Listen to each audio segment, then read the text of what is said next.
সকলে এই ভিডিওটি শেষ পর্যন্ত মনোযোগ সহকারে শুনুন। আল্লাহর রাসূল সাল্লাল্লাহু আলাইহি ওয়াসাল্লাম একটা মূলনীতি দিয়েছেন। আপনি পুরুষ হলে আপনার সতর হবে নাভির উপর থেকে হাঁটুর নিচ পর্যন্ত, ঠিক আছে? এই সতর ঢেকে রাখা আপনার জন্য সবসময় ফরজ। এখন এর উপরে আপনি তাকওয়ার পোশাক পরবেন, ঢিলেঢালা পোশাক পরবেন, লম্বা চওড়া পোশাক পরবেন, যে পোশাক পরলে আপনি শালীনতা আপনার বজায় থাকে, এটা আপনি পুরুষ হিসেবে। এরপর আপনি টুপি, পাগড়ি, জুব্বা, দাড়ি সব রাখবেন, ইসলামিক সুন্নাহ। আর যদি আপনি মেয়ে হয়ে থাকেন, আপনাদের জন্য নবী সাল্লাল্লাহু আলাইহি ওয়াসাল্লাম বলেছেন চারটা মূলনীতি ফলো করতে হবে। এক, আপনার পোশাক এত আঁটোসাঁটো হবে না যাতে আপনার গায়ের কাঠামো বোঝা যায়।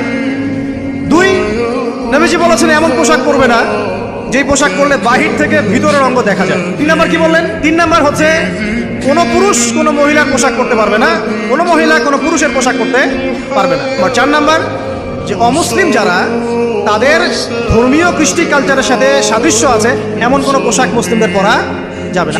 আপনার মতামত, আপনার লাইক, আপনার শেয়ার আমাদের কাছে খুবই গুরুত্বপূর্ণ। তাই সঙ্গে থাকুন, সাথে থাকুন, পাশে থাকুন।